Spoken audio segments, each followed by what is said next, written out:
우리 박수로 함께 영광을 드리겠습니다. 너무 감사합니다. 하나님의 말씀 함께 보겠습니다. 고린도전서 15장, 신약성경 고린도전서 15장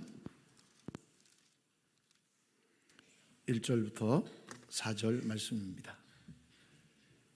고린도전서 15장 1절부터 4절 말씀, 1절부터 4절 말씀 제가 봉독해 올리겠습니다. 형제들아, 내가 너희에게 전한 복음을 너희에게 알게 하노니 이는 너희가 받은 것이요 또 그 가운데 선 것이라.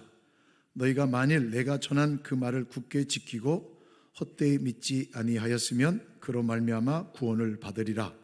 내가 받은 것을 먼저 너희에게 전하였노니 이는 성경대로 그리스도께서 우리 죄를 위하여 죽으시고 장사 지낸 바 되셨다가 성경대로 사흘 만에 다시 살아나사. 아멘. 할렐루야.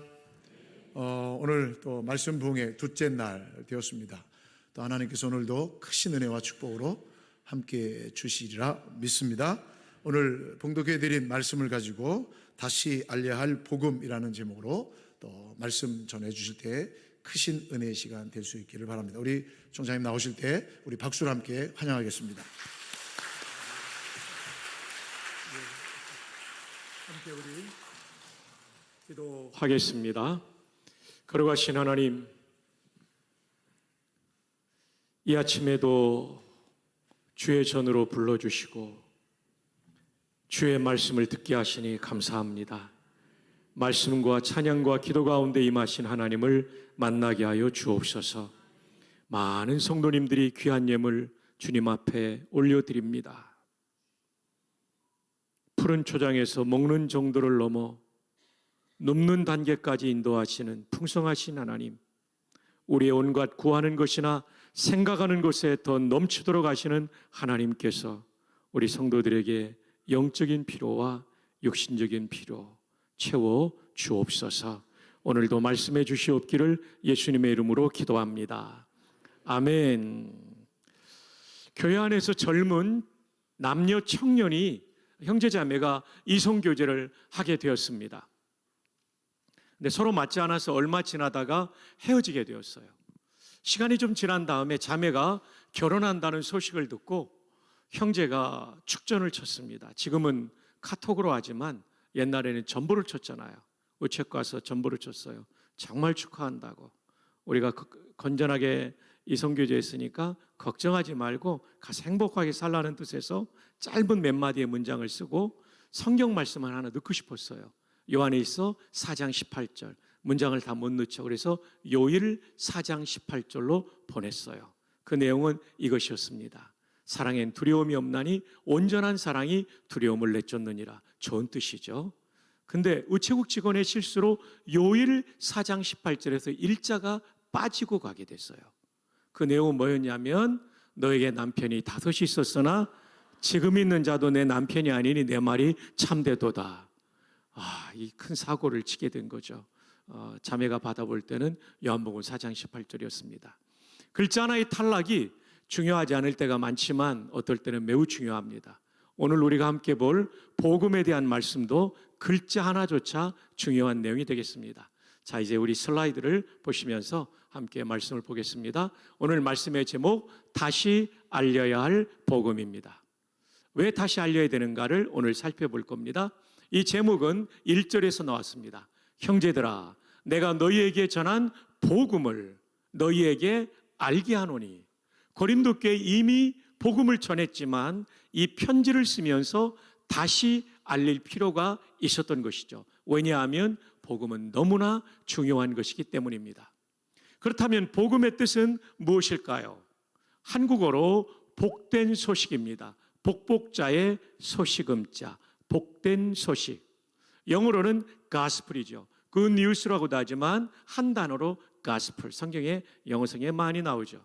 이 gospel이라는 단어는 영영사전에 보면 고대 영어 god가 신이라는 뜻도 있지만 좋다, 복되다라는 뜻이 있어요. 여기에 d를 탈락시키고 스펠이 알파벳 철자라는 뜻도 있지만 이야기, 소식이라는 뜻이 있어요. 더블 L 중에 L 하나를 탈락시키고 합해 놓은 거죠. 그러니까 복된 소식이 되는 것입니다. 신약 성경에 기록된 헬라어로는 유앙겔리온이라고 부릅니다. 한번 따라해 볼까요? 유앙겔리온. 거의 신대원 수준으로 발음해 주셔서 고맙게 생각합니다. 유라는 말은 좋다, 복되다. 그래서 스트레스 가운데 유 스트레스는 좋은 스트레스죠. 적절한 긴장으로 우리를 발전시키니까요. 유는 좋다, 복되다. 앙겔리오는 소식, 좋은 소식, 복된 소식이죠. 우리 목사님들이 보는 12권짜리, 3긴까지 하면 13권짜리 키텔 사전이라고 있어요. 이 사전에 보면 유앙겔리온의 여러 가지 뜻을 설명하고 있는데 그 중에 하나가 전쟁에서 승리했을 때 이 승전보를 유앙겔리온이라고 불렀어요. 왜냐하면 고대의 전쟁은 국가가 패전하게 되면 주민들 전체가 집단 학살을 당하지 않으면 일생을 노예로 살아야 됐어요. 지금은 민주주의 사회니까 노예가 얼마나 비참한지 모르죠. 노예는 사람 취급을 받지 못해요. 짐승 취급, 노동력에 불과한 것이지 그의 인격도 없고 그의 주권도 없고 아무것도 없어요. 인권을 유린당하는 것, 이것이 노예죠. 일생을 노예로 살아야 돼요. 죽지 않으면. 그런데 전쟁에서 이겼다. 이건 정말 기쁜 거예요. 죽지 않아도 되고 노예가 되지 않아도 된다. 이게 바로 유앙겔리온입니다. 자, 이것을 설명하기 위하여 BC 490년에 있었던 제2차 페르시아 전쟁을 소개하려고 합니다. 이 전쟁은 페르시아와 아테네 사이의 전쟁이었어요. 페르시아가 그 당시에 가장 강력한 국가였는데 병력을 이끌고 2만 5천 명을 이끌고 지중해를 건너온 거예요. 얼마나 승리에 대한 확신이 있었냐면 전승 기념비를 대리석으로 깎아왔어요. 왜냐하면 이 나라가 그 당시에 가장 강력한 최강대국, 초강대국이었어요. 그러나 아테네는 도시국가에 불과했죠. 여러분, 이 전쟁이 일어났을 때 아테네 시민들은 어떻게 생각했을까요? 저 강력한 2만 5천 명의 페르시아 군대가 침공했으니 우리 군대가 막기는 매우 어려울 것이다.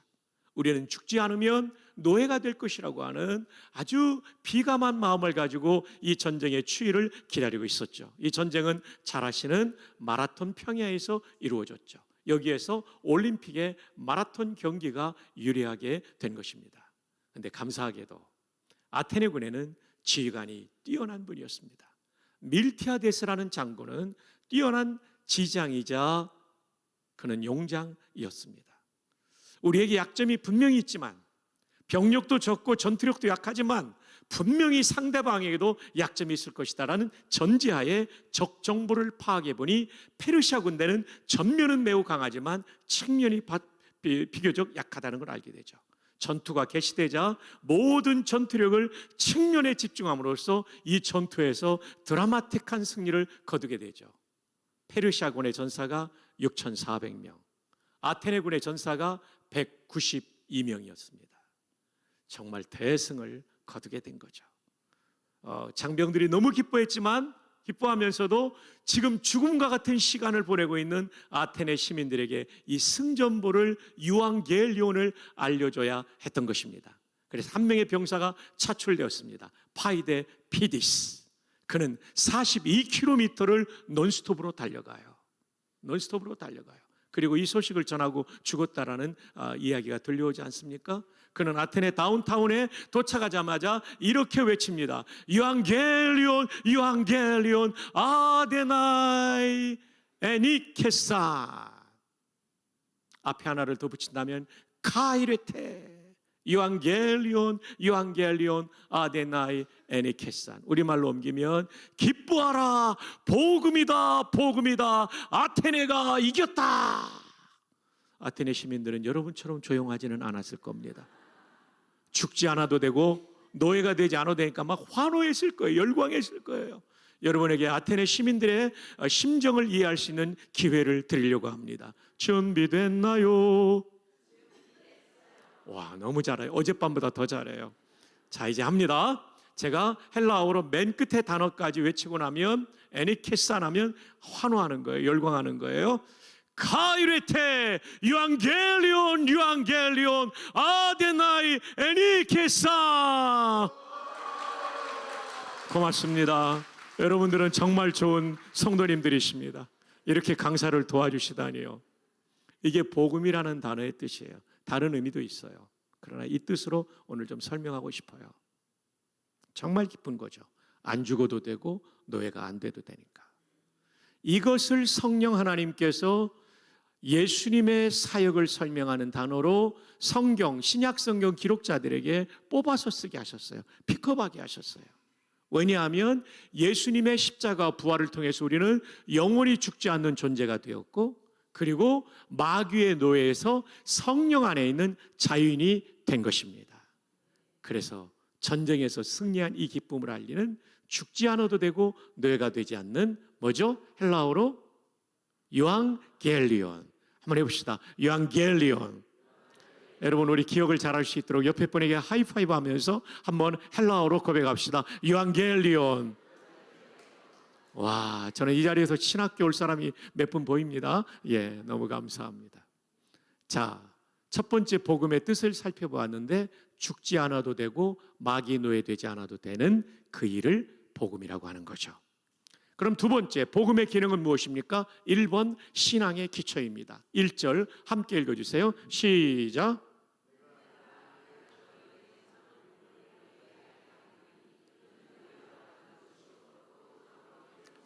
내가 전한 복음을 알게 하는 것은 이는 너희가 받은 것이요. 맞습니다. 저 예배당 문을 열고 들어오는 사람이 제일 먼저 받아야 될 건 복음입니다. 복음을 받지 않았다면 아직 예수 믿는 게 아니거든요. 두 번째, 그 가운데 선 것이다. 기초가 복음입니다. 기초가 부실하면 집이 무너지듯이 신앙의 기초인 복음을 제대로 알지 못하고 믿지 않으면 무너지게 돼 있어요. 뭐에 무너집니까? 이단 앞에 무너집니다. 두 번째, 시련 앞에 무너집니다. 여러분, 복음이 아무리 죄송합니다. 시련이 아무리 크다 할지라도 복음의 은혜를 알면 신앙 포기하지 않아요. 저는 코로나 이후에 아직까지 예배당으로 돌아오지 않은 분들이 복음을 제대로 믿고 있는가 반문하지 않을 수 없어요. 복음을 안다면 안 돌아올 수 없어요. 여러분, 복음이 신앙의 기초로서 너무 중요한데, 이단 앞에 무너지지 않게 하여 시련 앞에 무너지지 않고 영생을 얻는 그날까지 믿음의 순례길을 걸어가기 위해서는 복음을 분명히 알고 믿어야 하는 것입니다. 복음 분명히 알아야 돼요. 이게 우리의 신앙의 기초예요. 두 번째로는 구원의 근거예요. 15장 2절 함께요. 시작. 너희가 내가 전한 그 말을 그로 말미암아 구원을 받으라. 자, 바울이 전한 복음이라는 말을 2절에 와서는 내가 전한 그 말로 바꿔 쓰고 있어요. 그러니까 굉장히 논리적이죠. 문장마다 주제 단어 복음이 표현을 달리하면서 꼭 들어게 함으로써 주제를 놓치지 않도록 하는 논리적 전개를 하고 있죠. 이 복음을 굳게 지키고, 굳게 지킨다는 것이 막 방어한다 이런 뜻이 아니라요, 영어 성경은 hold, 붙잡는다, fast, 꽉 붙잡는다는 뜻이에요. 여러분, 물에 빠져 죽어오는 사람에게 구명줄을 던지면 대충 잡습니까? 꽉 붙잡죠. 이거밖에 살 길이 없으니까. 마찬가지로 복음밖에는 내가 구원받을 길이 없으니까 복음을 꽉 붙잡으면 그 사람 구원받습니다. 헛되이 믿지 아니하였으면 꽉 붙잡는다는 얘기죠. 그로 말미암아 구원을 받으니 구원의 근거인 복음은 얼마나 중요하단 말입니까?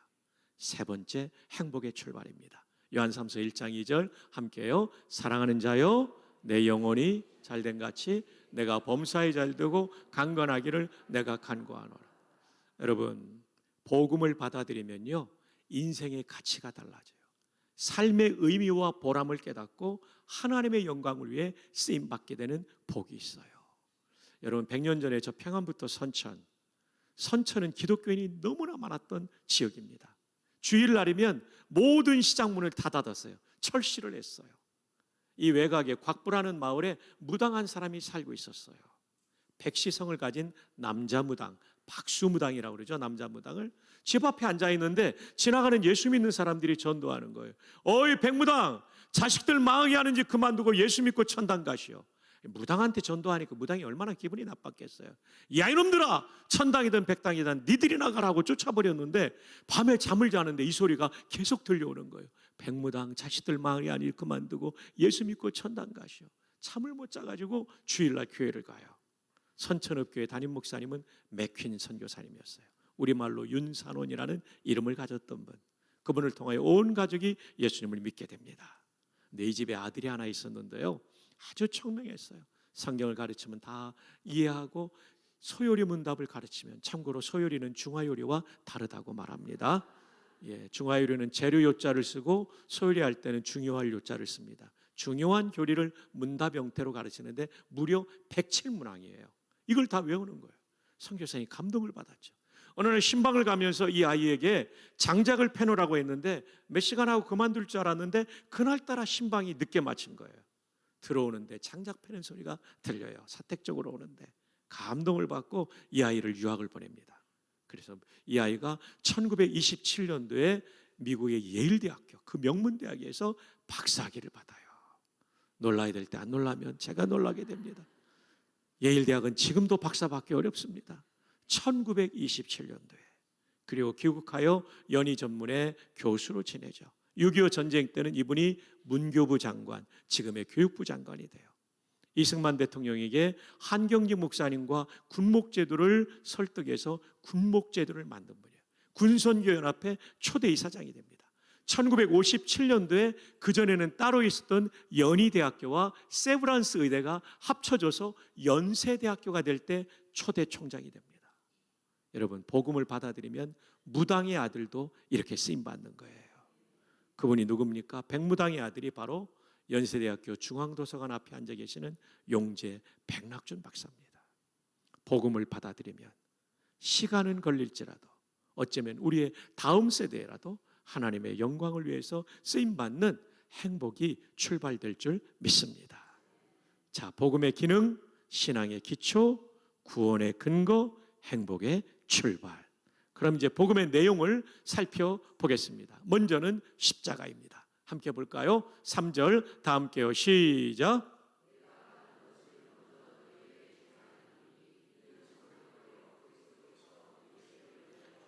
자, 1절에는 복음이라고 되어 있고 내가 전한 복음, 그 다음에 2절에는 내가 전한 말, 3절에는 내가 받은 것. 복음을 다양하게 설명하지만 문장마다 주제어를 넣는 집중력을 발휘하고 있죠. 복음을 먼저 너에게 전하노니, 이는 이 복음이 뭐냐? 성경대로. 이 성경은 구약 성경을 가리키죠. 고린도전서를 쓸 때는 신약이 완성되지 않았으므로 성경대로는 구약의 예언대로 그리스도께서 우리 죄를 위하여 죽으시고, 맞습니다. 예수님의 십자가는 우연히 되어진 것이 아니라 창세기 3장부터 원시 복음으로부터 이어지는 수많은 메시아의 예언, 그분의 죽음을 통한 구원을 이루신 것이 바로 십자가인 것이죠. 십자가가 왜 복음이냐면 십자가만이 우리 죄를 속죄하기 때문입니다. 이걸 설명하기 위해서는 구약의 속죄 제사를 설명해야 되는데, 저 뒤에 앉아있는 할머니 옆에 이제 앉아있는 하늘색 셔츠 입은 안경 쓴 아들, 잠깐만 앞으로 와줄래요? 저를 좀 도와주실래요? 제가 미리 의논하지 못해 미안해요. 잠깐 앞으로 와주세요. 제가 구약의 죄인이면 하나님 앞에 즉결 심판, 즉사하는 경우도 있어요. 심 벗고 올라와요. 속죄 받으려면 이렇게 잘생긴 양 한 마리를 끌고 가야 돼요. 정말 머리카락도 많아서 양 역할하기에 딱 좋아요. 너무 좋습니다. 슬리퍼가 잘 안 신어져요. 왜냐하면 양이기 때문에 잘 안 되는 거예요. 자, 이쪽으로 오세요. 제 오른쪽으로. 제사장 앞에 이렇게 양 한 마리를 끌고 죄인인 박성규가 가는 거예요. 그럼 제일 먼저 하는 건 머리에 손을 얹고 안수하는 겁니다. 양처럼 이렇게 한번 해볼래요? 고개 좀 숙이고요. 안수기도 할 때 두 손을 포갠답니다. 하나님, 저의 이 죄는 하나님의 심판을 받아 마땅한데 하나님께서 이 대신 속죄의 제물을 받고 용서하신다고 약속하셨습니다. 제가 죄를 회개하오니 용서해 주세요. 이렇게 기도하면 박성규의 죄가 이 양한테 갑니다. 그 다음 두 번째, 할머니 좀 용서해 주세요. 이건 잠깐 역할을 하는 거니까요. 목을 칩니다. 그리고 조각조각을 냅니다. 이제 죽은 거니까 넘어져야 됩니다. 완전히 옆으로 넘어지세요. 그냥 천천히 있으면 돼요. 이렇게 누워 있으면 돼요. 누워 계세요.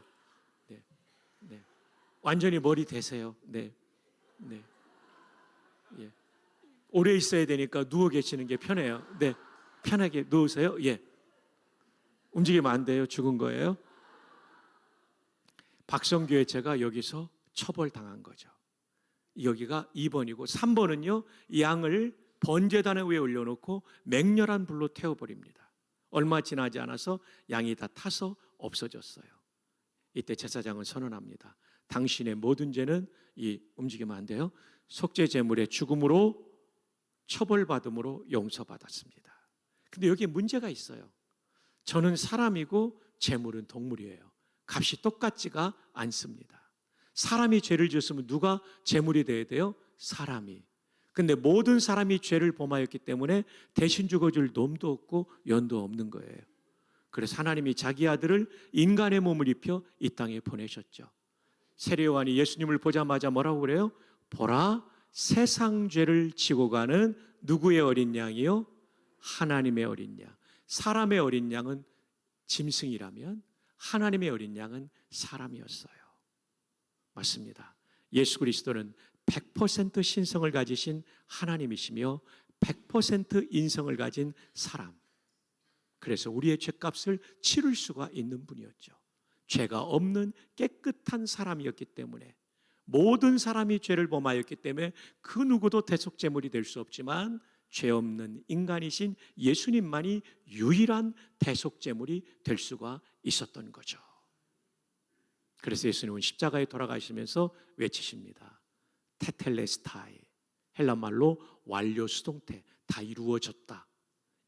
언제 하는 말이냐면 1번, 임무 완수했을 때 하늘 아버지가 맡기신 임무를 완수했다는 뜻이 다 이루었다는 뜻입니다. 헬라말로 테텔레스타이. 두 번째, 값을 완불했을 때 테텔레스타이, 다 이루었다는데 우리의 죄값을 십자가에서 다 치르셨기 때문에, 완불하셨기 때문에 우리의 공로는 1도 필요가 없는 완전한 속죄를 이루신 줄로 믿습니다. 자, 이제 양의 역할로 수고하신 아들을 위해 제가 선물을 갖고 왔어요. 일어나세요. 네. 너무 수고 많으셨어요. 감사합니다. 허가 한번 할까요? 고마워요. 네. 우리 어머니, 아유, 너무 잘하셨어요. 제가 리허설도 안 했는데. 네. 우리 어머니하고 할머니 너무 속상해하지 마세요. 예수님 오셔서 하실 일을 아드님이 또 손자분이 대신한 거니까요. 형제 그거 내일 11조 한 다음에 써야 됩니다. 네, 내일 꼭 11조 하셔요. 네. 십자가가 바로 속죄 제사의 완성인 것이죠. 십자가만이 우리의 죄를 해결할 수 있습니다. 죄값이 완불된 거죠. 이게 다 이루었다는 말씀의 뜻, 테텔레스타이의 뜻이 되는 것입니다. 여러분, 한국 불교의 가장 존경받는 스님이었던 분은 성철 스님입니다. 이분은 정말 대단한 분이었어요. 영을 맑게 하기 위하여 20년 동안 생식만 드셨어요. 얼마나 힘들었을까요? 비릿한 그런 채소들도 있잖아요. 얼마나 힘들었을까요? 그리고 두 번째로는 10년 동안은 눕지 않고 앉아서 주무셨어요. 장좌, 앉을 자자, 불와, 눌와자, 눕지 않았다는 거죠. 가끔 교회들 가보면 장좌불화의 상태에 들어간 분들이 있는데 오늘 샤론 교회는 전부 다 깨어 계시네요. 네. 그런데 이분이 이렇게 어마어마한 수행을 했던 이분이 돌아가시면서 하신 유언, 불교에서는 열반송이라고 부르죠. 그 열반송은 이렇습니다. 신문에 나온 바 있죠. 내가 수많은 중생의 무리를 속였으니 내 죄가 수미산을 넘는다. 수미산은 실제 산이 아니고요, 불교의 전설 속에 나오는 산으로서 높이가 112만 킬로미터입니다. 여러분 지금 설교 듣고 있어요? 에베레스트가 8.8km인데 이 산은 몇 킬로냐면 112만 킬로미터. 여러분 별로 안 놀라시네요. 내 죄가 112만 킬로미터의 산을 넘는다. 죄가 얼마나 많다는 얘기예요. 수많은 중생의 무리를 속였다. 우리 기독교의 중생은 무거울 중자가 거듭, 반복한다는 중자의 뜻도 있잖아요. 예, 축도 정기훈 목사님이 할 겁니다. 네. 근데 우리 기독교의 중생은 무리중자예요. 죄송합니다. 불교의 중자는 무리중자예요. 정기훈 목사님 뜨는 바람에 제가 헷갈려가지고 무리중자예요. 득도하지 못한 불쌍한 사람들. 내가 득도하지 못한 불쌍한 사람들을 진리라고 가르쳤는데 죽는 순간에 보니까 진리가 아니었다는 거예요. 그래서 내 죄가 수미산 112만 킬로미터의 높이를 넘을 만큼 많다. 제가요, 이분이 정직하구나 깨달았어요. 또 하나는 수행으로는 죄를 없애는 게 아니라 자기가 얼마나 죄인인지를 깨달을 뿐이라는 걸 알게 되었어요. 내 죄가 수미산을 넘는다. 이제 내 몸이 천갈래 만갈래 찢겨져서 아비규환의 무간지옥에 들어갈 것이다. 여러분, 수행으로는 속죄를 받는 게 아니라 죄인됨을 깨달을 뿐이에요. 십자가는 얼마나 놀라운 은총입니까? 수행과 공로로 해결할 수 없는 내 죄의 문제를 십자가에서 다 이루었다. 속죄를 다 이루었다.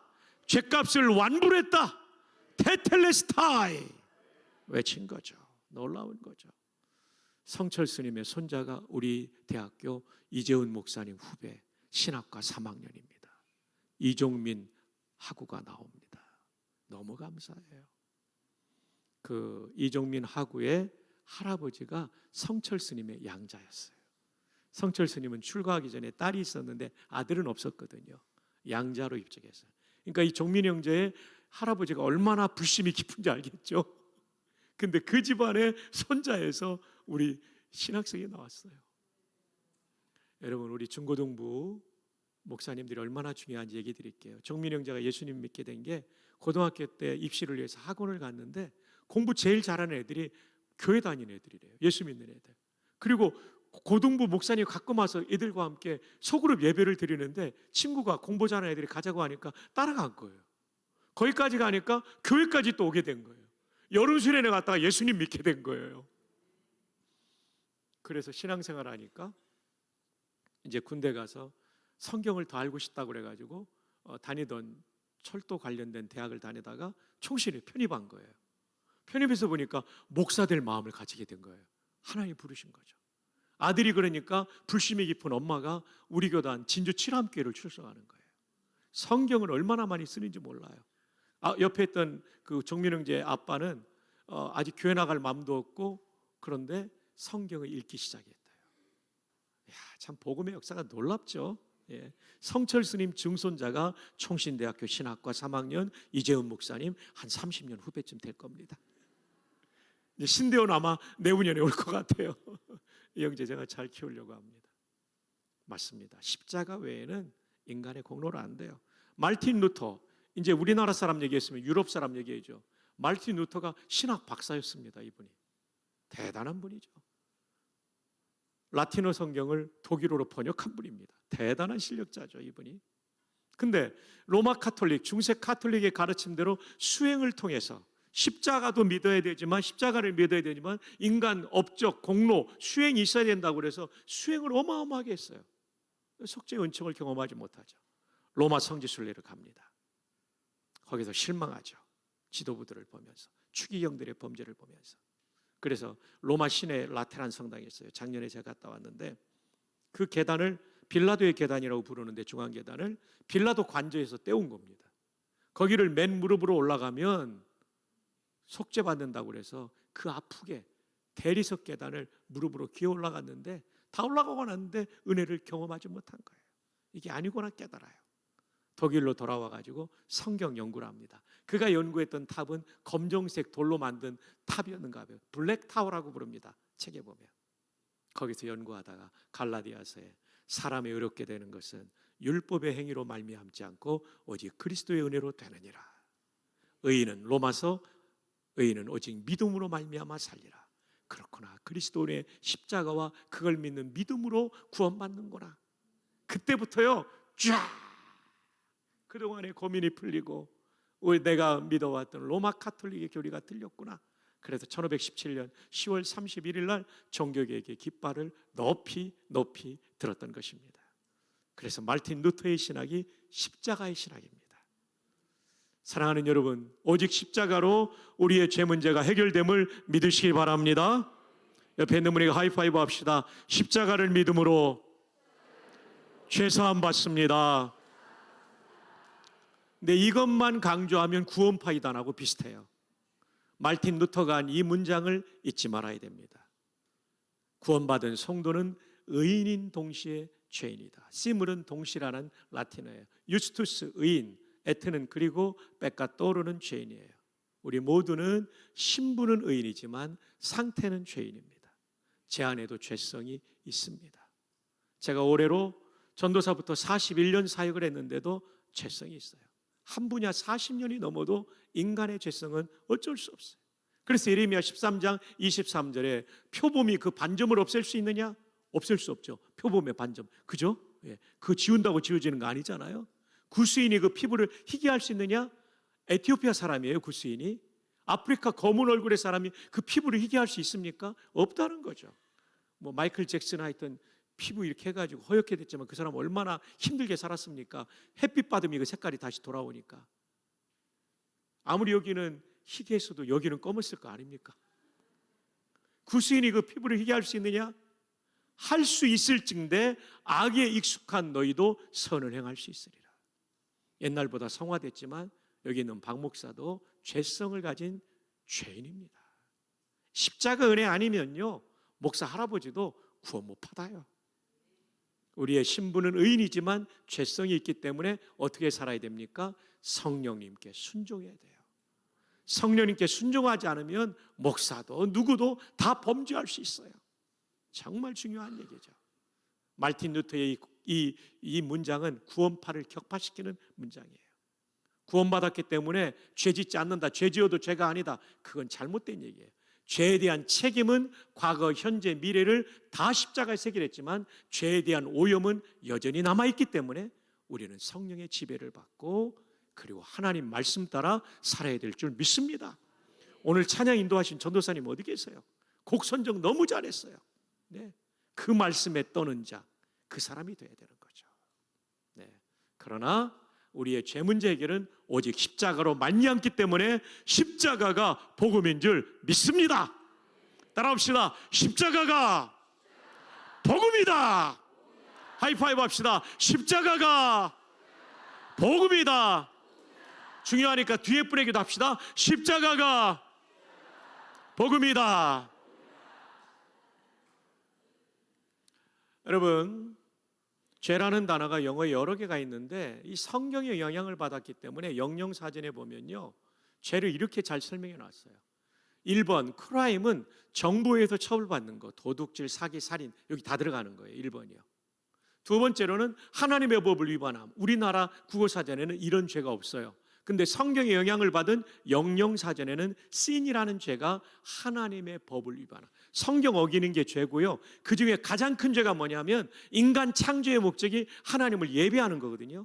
예배하려면 믿어야 되잖아요. 안 믿는 게 최고의 죄입니다. 여러분, 친구약 성경을 관통해서 읽어보십시오. 2번이 최고 큰 죄예요. 이것이 최고 큰 죄예요. 그러니까 도덕적으로 사람이 볼 때 아무리 깨끗해도 그 사람은 하나님의 법을 위반한 죄인입니다. 그래서 모든 사람에게는 십자가가 필요합니다. 올해 새생명 축제 언제 있습니까? 10월, 그때까지 우리 꼭 서울 시민들 더 데려가야 됩니다. 하여튼 이 마곡지대, 화곡당, 하여튼 경상도 말로 하면 셀이 그냥 모시고 와야 됩니다. 예. 저는 충청도 사람이지만 경상도에 17년 목회 하다 보니까 하여튼 경상도 말이 나옵니다. 예. 모두가 십자가 은혜가 필요해요. 모두 씬을 지은 죄인이기 때문입니다. 마크 미텔버그는 이런 중요한 얘기를 했어요. 윌로우 크릭의 전도 책임자 목사였죠. 타종교와 기독교의 차이가 뭐냐? 다른 종교는 하라의 종교예요. 구원받으려면 이런 업적도 쌓으라, 이런 공로도 쌓으라, 이런 수행도 해라, 이 얘기하는 거예요. 감사하게도 기독교는 다 이루었다. 다 이루었다. 테텔레스타이. 하나님이 맡기신 임무를 완수했고 우리 죄 문제를 완불했다는, 죄값을 완전히 치루었다는 이 놀라운 선언의 종교. 그래서 십자가만이 복음임을 다시 한번 확신하시기를 주님의 이름으로 축복합니다. 두 번째는 부활이에요. 15장 4절 함께 읽어요. 시작. 성경대로가 또 나오죠. 그러니까 성경대로 그리스도께서 우리 죄를 위하여 죽으시고 십자가, 성경대로. 그러니까 바울이 얼마나 논리적입니까? 그냥 사흘 만에 다시 살아나서 할 수 있지만 복음의 내용이 두 가지라는 것을 설명하기 위하여 댓글을 읽고 있잖아요. 성경대로 그리스도께서 우리 죄를 위하여 죽으시고 성경대로 사흘 만에 다시 살아나사 다시 붙자의 살활자 부활이 우리에게 복음이 됩니다. 왜일까요? 20절. 그러나 이제 그리스도께서 잠자는 자들의 어떤 열매요? 첫 열매. 첫 열매. 가을에 유실수에 과일 하나가 맺히면 수많은 과일이 맺힐 것을 예고하는 것처럼 예수 그리스도의 부활은 예수님의 부활로 끝나는 것이 아니라 우리 모든 성도의 부활을 예고한 것입니다. 부활은 언제 일어납니까? 마지막 나팔에. 라스트 트럼펫이라고 영어성이 되어 있죠. 트럼펫이 울려 퍼지는 거예요. 주님 다시 오실 때. 재림 나팔, 역사의 마지막 날, 곧 재림의 날이죠. 트럼펫 소리에 순식간에, 영어성이면 눈 깜짝할 사이에 우리 모두가 부활의 몸을 입는 거예요. 저 땅속에 있는 사람들도 부활의 몸을 입는 거예요. 나팔 소리가 나며 죽은 자들이 썩지 아니할 것으로 다시 살아나고 다시 붙자 살활자 우리도 뭐 되리라? 부활과 변화가 있어요. 이건 웨스트민스터 신앙고백서에도 이 본문을 기준으로 말씀하고 있어요. 죽은 자는 다시 붙자 살활자 부활이고 예수님 재림 때까지 살아있는 사람은 부활의 몸과 똑같은 상태로 변화됩니다. 지금 예수님 재림하시면 우리는 부활일까요? 변화일까요? 1번 부활, 2번 변화. 예, 2번 변화입니다. 지금 재림하시면 우리 땅에 안 들어가도 돼요.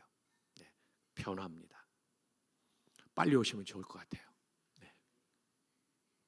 이 부활의 몸은 썩을 것으로 심고 썩지 아니할 것으로 다시 붙자 살활자 부활하고 이 몸은 약화되고 노화되고 병들고 땅속에 들어가 아니면 우리가 화장을 통해서 사라져버릴 것이지만 다시는 죽지 않는 몸으로 우리는 부활할 줄 믿습니다.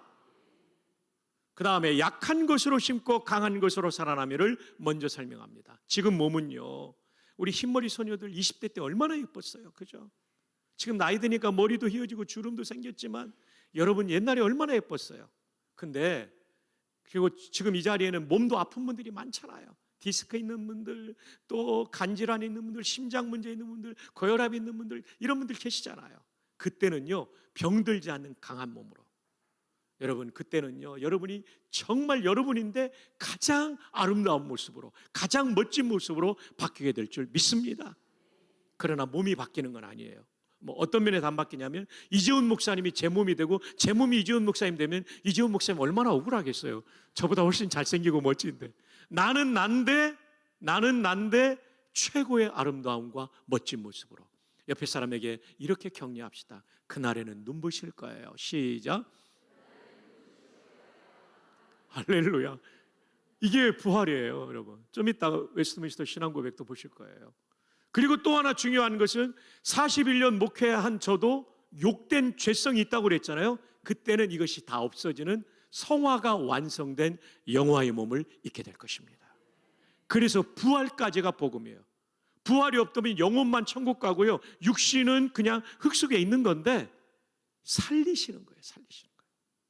살리시는데 가장 완전하고 완전할 뿐만 아니라 성화가 완성된 영광스러운 몸으로 우리를 살릴 것입니다. 그래서 부활까지가 복음이고 부활을 우리는 고대해야 되는 것이죠. 구원의 완성이기 때문입니다. 여러분, 목사님, 여러분 가운데 그런 질문이 있을 거예요. 목사님, 요즘 화장을 많이 하는데 화장하면 저 부활 못하는 거 아니에요? 아니에요. 폴리캅도 화형당했습니다. 아브라함 뼈 한 조각도 찾을 수 없습니다. BC 4,000년의 사람이니까. BC 2,000년, 지금으로부터 4,000년 전의 사람이니까. 그러나 하나님의 전능하신 능력으로 땅과 바다가 그 죽은 자를 내어주고 할렐루야. 여러분 화장을 걱정하지 마세요. 목사님 그 뜨거워서 어떻게 해요? 그때는 감각이 없습니다. 그리고 장기 개정 우리 다 하기를 바랍니다. 저도 장기 개정 운전면허증에 돼 있어요. 왜냐하면 우리는 부활의 몸이 있기 때문입니다.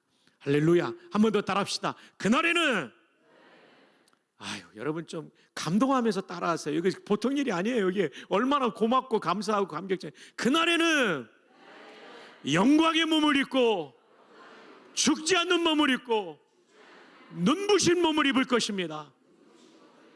옆에 분에게 인사합시다. 맞지?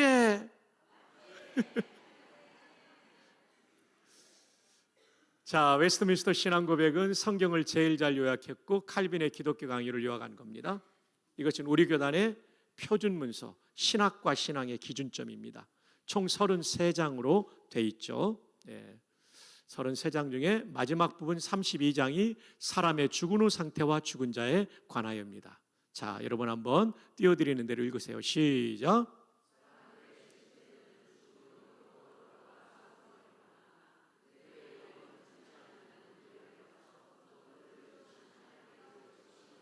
신체는 흙으로 돌아가지만 영혼은 영원히 죽지 않는 불멸의 존재 하나님께로 간다는 거죠. 시작.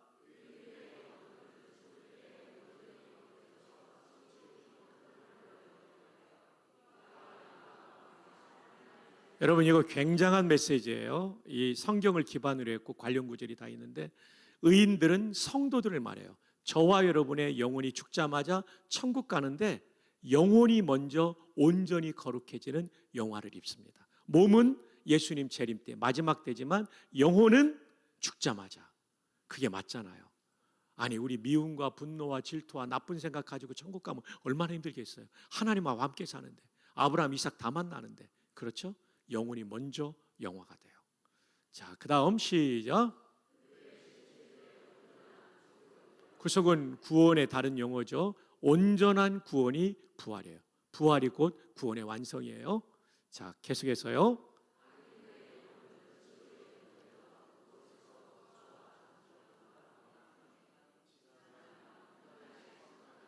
예, 천국 아니면 지옥 가는데 악인들은 불신자들입니다. 시작.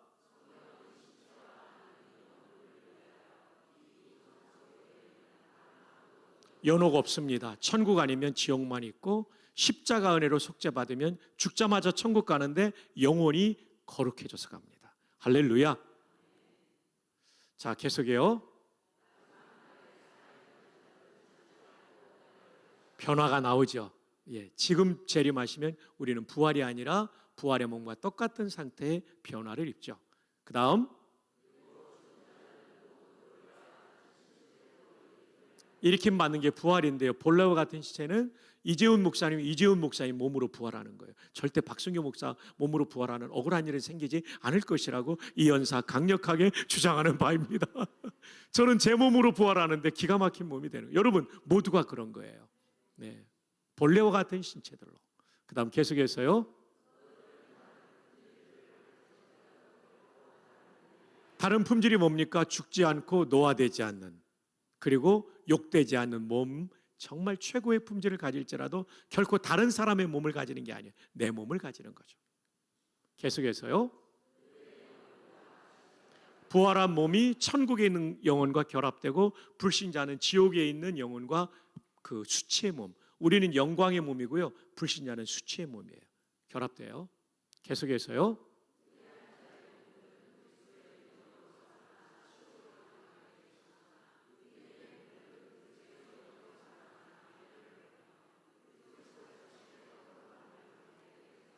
불신자, 불의한 자들의 부활은 치욕의 부활이고요. 우리는 영광의 부활이에요. 할렐루야. 그리고 그리스도의 그 몸, 거룩한 몸을 담게 된다는 것입니다.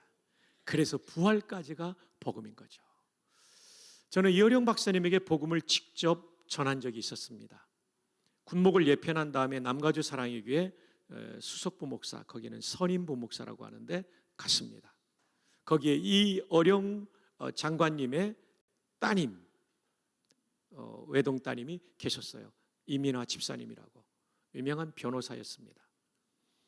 이분의 소원은 부모님 예수 믿는 겁니다. 이어령 박사님과 부인 강 박사님, 단국대 교수님인가 그렇죠. 두 네 분이 오셨는데 복음을 전해달라는 거예요. 오정현 목사님이 그때 안 계셔서 제가 가서 복음을 전하게 되죠. 야, 우리나라의 대단한 지성인이니까 그때 제가 만 40이었어요. 굉장히 떨리는데 그래도 기도하면서 갔어요. 하얀 종이를 꺼내놓고 다리를 그려가면서 복음을 다 전하는데 잘 들어주셨어요. 마지막 순간에 박사님 예수님을 구주로 영접하시겠습니까? 그랬더니 이분이 그러셔요. 보통 분들은 저 오늘은 아닙니다 이러는데 이분이 문학가잖아요. 표현을 문학적으로 하더라고요. 20년이 지났는데 아직도 떠올라요. 목사님, 허스키한 목소리로요. 목사님, 미안합니다. 아직은 저항감이 있습니다. 멋지잖아요. 저항감이 있다고. 안 하겠다고 안 하고 저항감이 있다고. 근데 어른이 그러시는데 이건 예수님 믿는 건 강제로 하는 게 아니잖아요. 이건 억지로 할 수 없죠. 제가 기도해 드릴게요 하고 헤어졌어요. 기도해 드리고. 수년 후에 하용조 목사님 통해서 예수님 믿고 세례 받았어요. 저는 궁금했어요. 이 어른이 복음을 제대로 이해했을까? 근데 예수 믿고 나서 쓴 책, 지성에서 영성으로, 일생을 지성을 추구했던 분이 그 위에 영성의 세계가 있다는 걸 깨닫고 쓴 책이에요. 거기에 부활에 대한 얘기를 이렇게 말합니다. 딸 미나로 인해 하나님을 만나게 되었지만, 그렇다고 딸이 실명 위기에서 하나님의 은혜로 치료된 것 때문에 기독교를 받아들인 것은 아닙니다. 그런 기적은 목적이 아닙니다. 지금 하나님께서 병을 고쳐주셔도 언젠가는 누구나 죽게 됩니다. 그러므로 지상의 진짜 기적은 단 하나, 부활과 영원한 생명뿐입니다. 아멘입니다. 복음을 제대로 알고 믿으셨더라고요. 여러분, 우리가 십자가만을 복음으로 생각할 수 있어요. 십자가가 워낙 중요하니까. 그러나 오늘 고린도전서 3장 4장 그리고 웨스트민스터 신앙 고백서까지 제가 백데이터로 제시한 겁니다. 부활까지가 복음임을 믿으시기를 바랍니다. 자, 이것을 도표로 설명하겠습니다. 이것도 기말고사에 나오는 중요한 내용이 되겠습니다. 우리 학교 조직신학 교수들, 대학과 신대원 교수들의 감수를 받은 걸 여러분에게 소개하고요. 이 설명이 다 끝날 때 스마트폰으로 찍어 놓으면 여러분들이 성경을 이해하는데 또 구원을 이해하는데 좋겠습니다. 인생의 정말 중요한 순간은 죽음입니다. 저도 죽고 여러분도 죽고 아멘 안 해도 다 죽습니다. 그럼 죽음의 본질이 뭘까요? 헬라어로 타나토스입니다. 죽음학이라는 영어 단어가 헬라어에서 왔죠. 타나톨로지인데요. 이 타나토스는 죽음이라는 단어인데 원래는 분리라는 뜻을 가지고 있었어요. 성경에 나오는 죽음은 대략 세 가지 종류예요. 영적인 죽음, 예수 믿기 전에 우리의 상태죠. 영적인 죽음은 어떤 분리냐면 하나님과 내가 분리되어 있어서 그 은혜와 생명이 흘러들어오지 못하죠. 육신적 죽음은 뭐냐면 내 영혼과 육신이 분리되는 겁니다. 영원한 죽음은 뭐냐면 지옥에 들어가서 하나님과 영원히 분리되어서 구원받지 못하는 겁니다. 첫 번째와 두 번째는 예수 믿으면 극복이 됩니다. 영적인 죽음은 예수 믿을 때 하나님과 연결돼서 그분이 중보자니까 하나님의 자녀로 태어나서 영적 죽음에서 생명으로 옮겨옵니다. 육신적 죽음도 예수 믿은 사람은 치욕의 부활이 아니라 영광의 부활로 해결됩니다. 그러나 영원한 죽음인 지옥에 들어간 사람은 다시 구원받을 길이 없습니다. 그래서 우리가 새생명 축제에 목숨 걸어야 됩니다. 내 사랑하는 가족과 친구들, 이웃들 꼭 전도해야 될 줄 믿습니다. 옆에 분에게 우리 하이파이브 합시다. 꼭 전도합시다. 자, 여기서 육신적 죽음을 보면 죽는 순간 영혼과 육신이 분리가 일어나죠. 그래서 영혼이 떠나가시더라. 예수님 죽음에도 그렇죠. 육신은 다양한 경로로 분해가 되고요. 영혼은 즉시 둘 중에 하나를 갑니다. 십자가 은혜로 완전히 테텔레스타이, 속죄받은 사람은 하늘 낙원이라고 부르는 천국에 들어갑니다. 십자가상의 강도가 말하죠. 예수여, 당신의 나라에 임하실 때 나를 기억하소서. 당신의 나라는 천국을 말하죠. 거기에 당신의라는 소유격은 이 나라의 왕이 예수님이라는 얘기죠. 왕이라는 개념은 유대 개념의 메시아 개념이기 때문에 짧은 한 문장 속에 예수님을 구주로 고백한 거예요. 그러니까 예수님께서 내가 진실로 너에게 이르노니 네가 언제요? 오늘 나와 함께 어디에 있으리라? 낙원, 천국에 있으리라. 천국은 내일 가는 게 아니에요. 죽자마자 가는 거예요. 천주교의 교리인 연옥처럼 신앙이 부족한 사람은 연옥 가서 연단 받고 올라가는 그런 데가 아니에요. 죽자마자. 십자가상의 강도도 즉각 천국 갔다면 예수 믿는 귀하신 여러분들은 지금 죽어도 바로 천국 갈 줄 믿습니다. 나는 부족하여도 영접하실 터이니 영광 나라 계신 임금. 누구라고요? 아멘. 영광 나라 계신 그 왕, 그 메시아, 그 구주. 나는 부족하여도 그분이 영접해 주실 거예요. 십자가에서 우리의 죄값을 치르셨기 때문입니다. 여러분, 지금 죽어도 십자가를 믿은 사람은, 복음을 믿은 사람은 천국 갑니다. 성경의 약속입니다. 십자가상의 강도도 그랬습니다. 예, 아멘입니까? 여러분, 이거 확인시켜 주셔야 돼요. 옆에 사람 눈을 잘 쳐다보고 정성스럽게 째려보진 말고 그윽한 눈동자로 쳐다보고, 당신은 지금 죽어도 십자가 은혜로 천국 갑니다. 시작. 당신은, 아멘입니까? 여러분, 이거 헷갈리면 안 돼요. 예. 그러나 십자가 은혜로 속죄받지 못한 사람, 음부라고 하는 지옥에 들어가죠. 예. 부자와 나사로의 비유에 보면, 나사로는 아브라함 품 믿음의 조상이 있는 천국 가고, 부자는 음부에 떨어지죠. 이 두 곳 외에는 갈 곳이 없어요. 모두가 십자가 은혜로 우리는 천국 가는 줄로 믿습니다. 그러나 이 천국은 아직 영혼만 들어가 있고, 그리고 들어갈 사람이 다 입장하지 않았기 때문에 중간 상태라고 부릅니다. 근데 중요한 날이 옵니다. 예수님의 재림. 초림은 2000년 전에, 다시 제자, 다시 임하시는 재림, 더 세컨드 커밍은 역사의 어느 날. 날과 시를 말하면 다 이단입니다. 하나님만 아세요. 그때 오십니다. 오실 때 부활이 일어나죠. 그래서 십자가와 부활이 복음인 거예요. 부활 때 영혼의 부활이 아니죠. 영혼은 영원히 사는 불멸의 존재니까 육신의 부활이 이루어져서 영혼과 연합을 이루어 온전한 전인격체로 구원의 완성을 경험하게 되는 것입니다. 그래서 부활까지가 복음인 거예요. 그리고 중요한 순간은 최후 심판입니다. 제가 심판대 앞에 서면 마귀는 고발할 거예요. 하나님, 저 박성규가 얼마나 나쁜 놈인지 압니까? 목사도 하고 대학 총장도 했는데 나쁜 놈입니다. 저의 죄를 리스트업을 쫙 할 거예요. 저는 고개를 떨구겠죠. 사실이니까. 그때 주님이 나섭니다. 아버지, 제가 십자가에서 박성규의 죄를 다 속죄했습니다. 그래서 박성규는 죄에 대한 책임이 없는 무죄입니다. 그런데 박성규가 이런 귀한 일도 했네요. 이런 상을 주십시오. 그래서 웨스트민스터 신앙고백의 32장에 보면 각 사람의 행한 대로 상을 준다는 거예요. 하나님 말씀대로 산 것에 대한 상이 반드시 있습니다. 주님의 몸된 교회를 위해서 충성한 상이 반드시 있고요. 저도 목회하다가 이제는 기관 목사가 됐지만 목회가 얼마나 힘든 일입니까? 담임 목사님을 이해하고 위에서 기도하고 도우면서 동역한 것 반드시 기억할 거예요. 선지자를 도운 사람은 선지자의 상을 준다는 복음서의 말씀이 있지 않습니까? 그 외에도 서울시를 살면서 어려운 이웃을 위해서 도왔던 것, 무엇보다도 한 사람을 구원하기 위하여 욕먹고 희생했던 거 다 기억하실 겁니다. 주일학교 어린이들 위해 충성한 거 다 기억하실 거예요. 교회 보이지 않는 거에 수고한 거 다 카운트 될 거예요. 여러분, 우리는 이 땅만 바라보면 안 돼요. 저 천국 바라보고 재림의 때, 그 심판의 날 때 나를 평가하실 하나님을 바라보며 충성스럽게 살아가기를 주님의 이름으로 축복합니다. 새하늘과 새 땅으로 불려지는 천국에 우리는 영생을 누리게 될 거고요. 불신자들은 십자가 은혜로 속죄받지 못했으니까 자기 죄를 짊어지고 거기에 죄의 양에 따라서 형벌의 양이 결정되는 거예요. 그 십자가가 얼마나 중요합니까? 그죠? 그래서 우리가 반드시 전도해. 이것만 봐도 전도해야 돼요. 여러분, 죽자마자 지옥 가고 부활한 다음에도 영원히 지옥에서 전인격적으로 형벌을 받는다는 게 얼마나 고통스럽습니까? 이제 사진 찍어도 돼요. 정말요. 정말 이거 중요한 거예요. 이 도표 만드느라고 시간 많이 걸렸어요. 제가 목회하며 계속 전도하다가 좀 쉽게 설명하려고 만들었고요.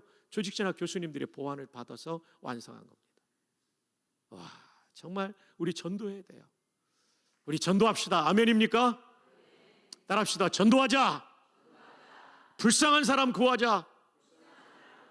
우리가 가난하다고 불쌍한 게 아니라니까요. 구원받지 못한 사람이 제일 불쌍한 사람이에요. 아무리 떵떵거리고 살아도 지옥 가는데요. 부활한 다음에 치욕의 부활로 영원히 저주와 형벌을 받으니까 전도하는 게 최고의 선물일 거예요. 다음에 왔을 때 전도 몇 명 했는가 제가 보고를 받도록 하겠습니다. 아우님 좀 준비하세요. 죄송합니다. 그렇게 하겠습니까? 제가 외부 목사가. 근데 그만큼 중요하다는 걸 강조하는 거예요. 예. 뿐만 아니라 이 땅에 살면서도 예수 없는 사람은요, 넉넉하게 살지만 괴롭고 불행한 사람 너무 많아요. 참 우리는 정말 높은 산이 거친 들이 초막이나 궁궐이나 내 주 예수 모신 곳이 그 어디나. 뭐라고요? 맞아요. 죽어서만 가는 게 아니라 이 땅에서도 그 은혜를 맛보잖아요. 우리는 행복한 사람입니다. 아멘. 순종 복종하면 시편 23편의 복이 우리에게 있잖아요. 행복이요. 아멘. 이번 기회를 통해서 순종하지 못했던 거 전부 순종하기로 결정합시다. 하나님 앞에 순종하고 그 말씀에 순종하는. 하나님은 말씀을 통해 통치하시니까요. 이거 너무 중요하고 이거 기말고사 나올 만큼 중요한데 여러분 시험 안 쳐요. 걱정하지 마세요. 이제 마지막입니다. 그렇다면 첫 번째가 뭐였죠? 복음이란 무엇인가? 복음의 뜻이에요. 복된 소식인데 죽지 않아도 되고 그리고 평생 노예되지 않는 거.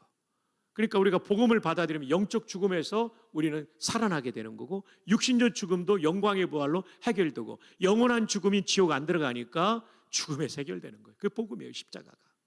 그다음 부활이 복음이라는 거 우리가 나누었죠. 네. 그리고 두 번째로는 복음의 기능이 신앙의 기초고 그다음에 구원의 근거고 행복의 출발이다. 세 번째로는 십자가 부활이 복음의 내용이다. 그럼 마지막 복음에 합당한 삶 이 말씀드리고 마칩니다. 첫 번째 복음을 받아들이는 겁니다. 이 자리에 계신 분은 거의 복음을 받고 믿은 분들이에요. 그러나 혹시 한 분이라도 아직 안 받아들였다면 어쩌면 그분을 위해서 제가 이 말씀을 전하게 되었는지 몰라요. 하나님이 그렇게 하신 거예요. 복음을 꼭 받아들이길 바라고요. 두 번째로는 복음을 받아들이면 구원을 받는데 구원을 확신해야 돼요. 어떤 분은 구원을 의심해요. 지금 죽어도 천국 갑니까? 그러면 목사님 그걸 제가 어떻게 알아요? 죽어봐야 알죠. 하나님 그런 분 아니에요. 살아있을 때도 확신하게 해주시는 분이시죠. 말틴 로이드 존스 목사님이 로마서 강해를 하면서 8장 3절 4절 부분에 이런 얘기를 했어요. 예수님을 구주로 믿으면 구원의 확신이 없어도 구원받는다. 그러나 구원의 확신이 있을 때 기쁘고 행복하게 신앙생활 할 수 있다. 여러분 기쁘고 행복하게 살려면요 구원의 확신을 가져야 되는 것이죠. 그럼 구원의 확신의 근거는 뭡니까? 성경이에요. 성경. 요한일서 5장 13절에 내가 하나님의 아들의 이름을 믿는 너희에게 이것 성경을 쓰는 것은 너희로 하여금 너희에게 따라합시다. 영생이 있음을 알게 하려 함이라. 영생은 구원받은 자가 누리는 생명이니까 구원받았음을 알게 한다. 확신시키는 거죠. 성경 기록의 목적 중에 하나가 구원의 확신이에요. 그럼 성경을 통해 확신하는 거죠. 성경의 구원의 확신을 주는 구절은 천지빛깔이로 많습니다. 이것도 경상도 표준어입니다. 굉장히 많다는 얘기입니다. 정말 많습니다. 그 중에 한 구절이 요한복음 3장 16절. 다 함께 암송해요. 시작. 하나님이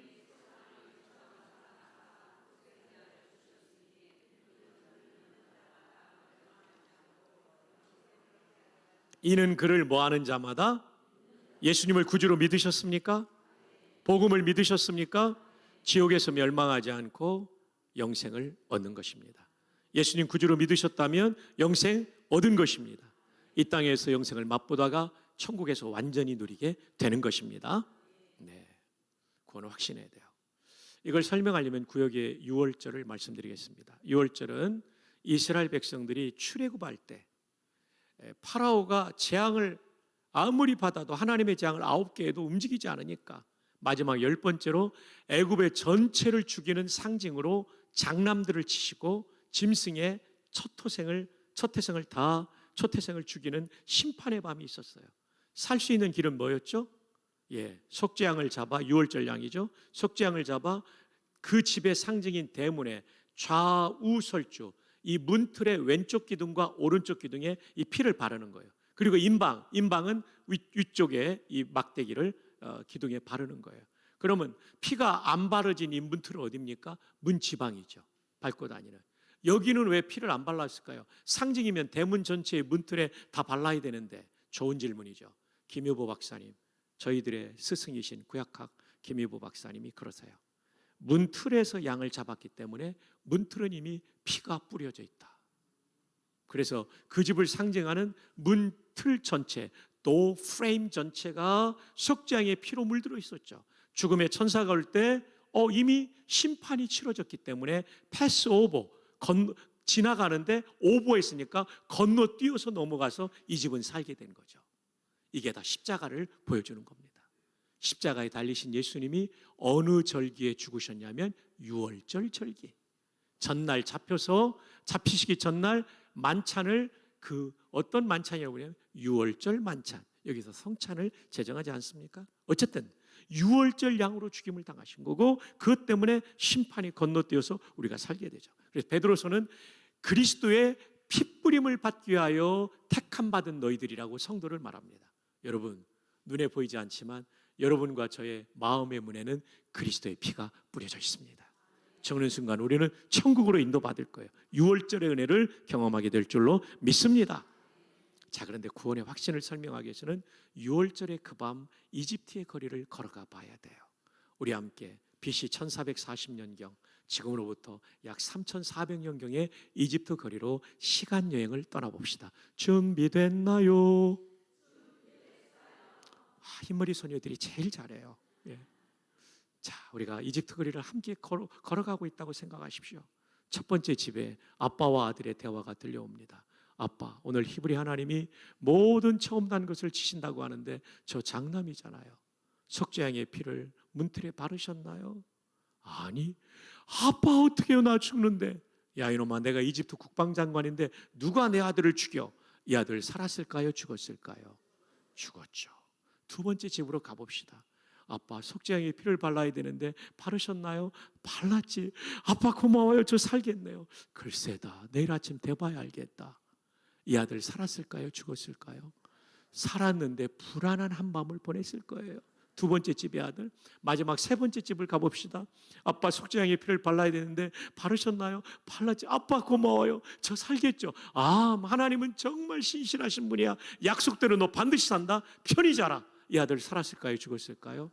살기도 하고 편안한 밤을 보냈을 거예요. 인류는 세 종류의 사람이 존재합니다. 복음 없이 구원받는다는 착각 속에 사는 사람, 이단과 타종교. 두 번째, 아니면 무종교인 중에 자기가 신처럼 사는 사람. 두 번째, 기독교인인데 구원의 확신이 없어서 일평생 불안하게 사는 사람. 세 번째, 복음을 받아들일 뿐 아니라 확신하기 때문에 일생을 기쁘고 행복하게 담대하게 사는 사람. 옆 사람에게 물어봅시다. 그대는 몇 번입니까? 네, 대부분 3번이실 거예요. 근데 혹시 2번이었다면 이번 집회를 통해 3번으로 옮겨가기를 바랍니다. 1번은 그럼 어디로 가야 될까요? 이야, 3번 한번 손 들어주세요. 예, 이 3번 분들이 정말 총명한 분들이에요. 어떤 분들은 1번 어디로 갈 거냐면 2번이요. 2번 갈 필요 없거든요. 이렇게 확실하게 말씀드렸는데 그냥 3번까지 가면 돼요. 예수님 믿고 확신까지 하게 되는 거죠. 그 다음에 세 번째입니다. 구원의 은혜에 보답하기 위해서 헌신해야 돼요. 그리고 내 마음대로 살지 않고 하나님과 동행해야 돼요. 제가 동행 시리즈 설교한 적도 있어요. 노아, 에노 다 동행한 사람이에요. 아브라함, 다윗 정말 제대로 살았던 사람은 자기 마음대로 산 사람이 아니에요. 하나님 따라가는 사람들. 내 마음이 앞서지 않고 내 생각이 앞서지 않고 하나님께 여쭙고 기도하고 감동받는 거. 제가 새벽기도 하는 이유는 동행하려고 해요. 제가 대학생들하고 새벽기도 하는데 하나님, 이분에 대한 인사를 어떻게 해야 될까요? A를 해야 됩니까? B를 해야 됩니까? 아직도 기도 중인 분들이 있고요. 또 제가 어떤 중요한 결정, 총회와 관련된 일 기도하면서 결정해요. 동행이에요. 그 다음에 정말 중요한 건 전도예요. 아까 도표 봤죠? 그 사람 지옥 가니까 전도해야 돼요. 근데 중요한 것은 믿음으로 얻는 구원만 강조하고 제 마음대로 사는 건 비성경적인 구원파적인 거예요. 믿음으로 얻는 구원이 너무나 값지기 때문에 하나님께 동행하며 순종하는 삶을 살아야 돼요. 우리는 예수님을 구주, 더 세이비어로만 믿을 것이 아니라 그분을 더 로드, 나의 주님으로 믿어야 돼요. 이게 지금 한국교회가 풀어야 될 큰 숙제예요. 구원, 십자가는 강조했는데 그분이 내 왕과 주인이기 때문에 내가 순종해야 되는 것을 강조하지 않으니까 삶이 안 따라가는 거예요. 하나님의 통치를 받지 않는, 하나님의 백성답지 않은 삶을 목사와 성도들이 살 수 있는 거죠. 그래서 우리는 예수님을 더 세이비어, 구주뿐만 아니라 나의 주님으로, 주인으로 모셔야 될 줄 믿습니다. 우리 꼭 그렇게 삽시다.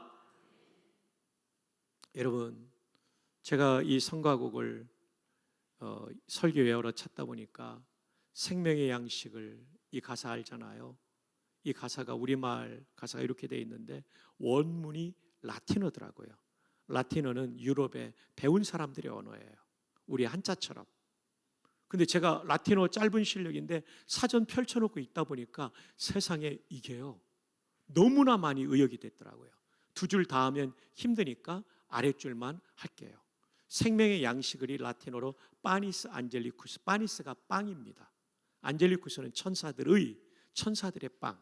구약의 만나를 설명하면서 우리의 생명의 만나 대신 예수님을 설명하는 기가 막히게 좋은 가사인데 의역이 많이 되었어요. 여러분, 이 파니스가 빵인데 여기서 영어 단어 컴퍼니, 회사가 나옵니다. 회사는 함께를 가지고 빵을 나눠 먹는 겁니다. 컴이라는 전치사가 함께, 파니스는 빵, 함께 빵을 나눠 먹는 거죠. 그리고 이 컴퍼니가 회사일 뿐만 아니라 친구라는 뜻이 있어요. 좋은 친구는 혼밥을 하지 않고 밥을 함께 나눠 먹는 거죠. 여기에 친구들이 많이 앉아 계시는데 이렇게 한번 우리 약속하면 어떨까요? 한 달 안에 식사 한 끼 꼭 대접하겠습니다. 이게 컴퍼니, 친구라는 뜻이에요. 자, 한번 시작. 한 달 안에. 네, 좋은 친구입니다. 자, 그러면 낮고 천한 우리 긍휼히 보시사 주여 주여 먹이어 주소서. 주님이 우리를 먹이는 것으로 나와요. 라틴어는 달라요. 해석해 드릴게요. 오, 감탄사입니다. 레스는 일입니다. 미라빌리스는 놀라운. 오 레스 미라빌리스. 오, 얼마나 놀라운 일인가. 만두카트는 동사예요. 먹는다. 만두카트. 근데 이 라틴어는 맨 뒤에 글자가 어미가 인칭을 나타내요. 그가 먹는다. 누구를요? 도미눔, 주님을. 제가 여기서 깜짝 놀랐어요. 우리말 번역에는 주님이 우리에게 성경 말씀을 먹여주는 의미로 느껴지는데 원문은 아닙니다. 그가 주님을 먹는도다. 이 그는 누굴까요? 파우페르, 가난한. 한 번 더 나오죠. 세르부스, 종. 가난하고 가난한 종. 에트는 그리고. 우밀리스. 후밀리스라고도 하고 우밀리스라고도 읽어요. 우밀리스는 비천한, 생략된 게 종이라는 단어 세르부스죠. 오, 얼마나 놀라운 일인가. 그는 누군가 하면 가난하고 가난한 종, 그리고 비천한 종이 주님을 먹는도다. 눈물이 왈칵 쏟아지더라고요. 부전교회 목양실에서 번역하는데 물리적인 빵이 우리의 육신의 생명을 위해서 우리 입안에서 부서지고 깨져 생명을 주듯 영생의 떡이요 빵이신 예수님은 십자가에서 부서지고 깨져 주셔서 그분을 믿는 자에게 영생을 주신 줄로 믿습니다.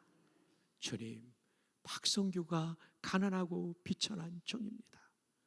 나같이 보잘것없는 죄인을 위하여 생명을 바쳐주신 주님 고맙습니다. 나의 일생을 다시 한번 주님을 위해 드리겠습니다.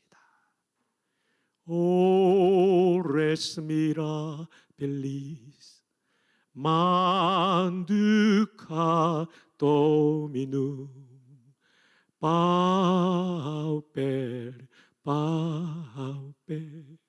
세르브세 후밀리. 법외로운 성도 여러분, 우리가 이런 어마어마한 사랑을 받았어요.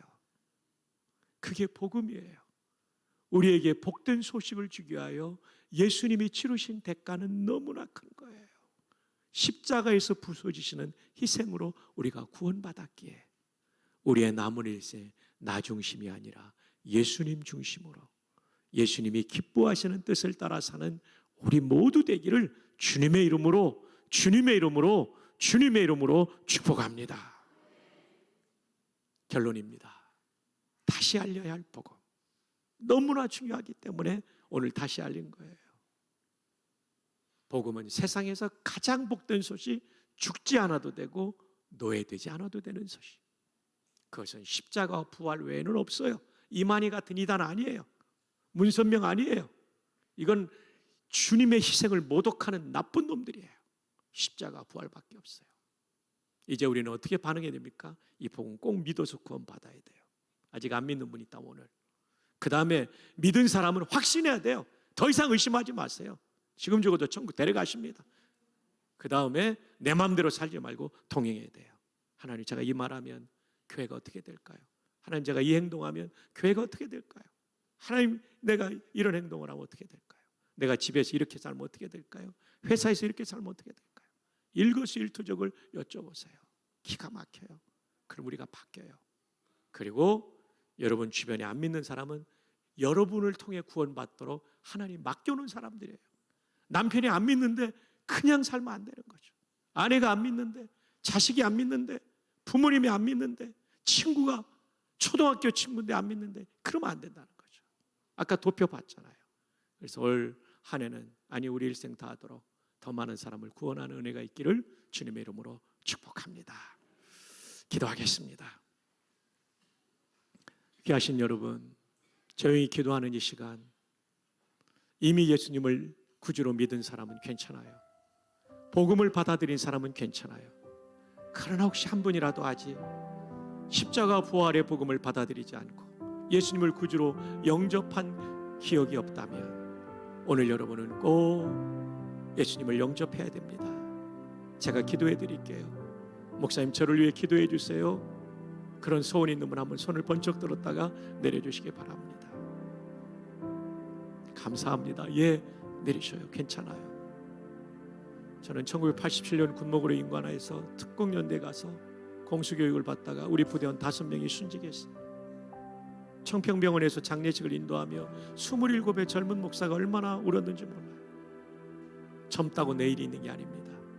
오늘 저 예배당 문을 열고 나가면 우리 앞에 무엇이 기다리고 있는지 몰라요. 하나님이 오늘 내 영혼을 취하신다면 나는 천국 갈 수 있는가? 그건 오직 십자가와 부활의 복음을 믿을 때만 가능해요. 아직 이 사실을 믿고 영접한 적이 없다면 오늘 꼭 영접하셔야 돼요. 목사님, 제가 바로 그 사람입니다. 저를 위해 기도해 주십시오. 소원이 있다면 손을 한번 번쩍 들었다가 내려주시기 바랍니다. 아, 예, 발코니 층도 잘 보았습니다. 내리셔도 됩니다. 고맙습니다. 마지막으로 초청합니다. 재작년에 제가 코로나를 알았어요. 인후염과 인후통이 심했어요. 목사에게 목소리는 너무나 중요한데 다행히 가정의학과 신실한 집사님이 팍스로비드라는 좋은 약을 줘서 깨끗이 나았어요. 제가 화학적인 원리를 알아서 먹은 게 아니라 믿음으로 받아들인 거죠. 사랑하는 여러분, 성경을 다 알고 구원받는 사람은 없습니다. 팍스로비드보다 강력한 우리를 치료하시고 살리시는 복음을 믿으면 구원받을 줄 믿습니다. 제가 이 복음을 믿어야 됩니다. 바로 접니다. 저를 위해 기도해 주십시오. 그 소원이 있다면 손을 한번 번쩍 들었다가 내려주시기 바랍니다. 고맙습니다. 내리셔도 됩니다. 손을 드셨던 분은 두 손을 가슴에 모아주시고요. 저를 따라 기도하실 때 이 귀한 분들을 격려하기 위해 모두가 함께 따라 기도하심으로 예수님을 구주로 영접하고 이미 영접한 분들은 한 번 더 확신하기를 바랍니다. 저를 따라 크게 기도합니다. 주 예수님, 고맙습니다. 십자가에서 대속의 죽음을 당하심으로 저의 모든 죄가 속죄받게 되었습니다. 감사합니다. 믿습니다. 사흘 만에 부활하심으로 말미암아 제 육신도 죽지 않는 몸, 병들지 않는 몸, 죄짓지 않는 몸, 영광의 몸으로 부활할 줄 믿습니다. 감사합니다. 이 복음을 받아들입니다. 예수님을 나의 구원자요 주님으로 모셔드립니다. 제 안에 들어와 주시고 저를 구원해 주시고 주님 뜻대로 사는, 목자에게 순종하는 행복한 인생, 하나님께 영광 돌리는 인생 살게 하여 주옵소서. 예수님의 이름으로 기도합니다. 아멘. 우리 하나님께 영광 올려드립니다. 너무나 귀한 날입니다. 가장 복된 날입니다. 그리고 하나님과 저만 보았지만 손을 들고 영접하신 분들이 여러 분 계신데 그분들 박수로 한번 축복합시다. 이제 목사님 나오시겠습니다. 축도로 마칠까요? 예, 축도로 바로 마칩니다. 이제는 우리를 위하여 생명의 빵이 되기 위하여 몸부려 피 흘려 주신 구주 예수 그리스도의 은혜와 우리를 대속하기 위하여 독생자를 보내주신 아버지 하나님의 망극하신 사랑하심과 이 복음을 듣고 믿게 하시고 확신케 하시는 성령님의 교통하심이 이 복음의 말씀을 듣고 확신할 뿐 아니라 오늘 예수님을 믿고 일생 동행하며 전도하며 살기로 다짐하는 모든 성도들 머리머리 위에 지금부터 영원 무궁토록 함께 있을지어다. 아멘.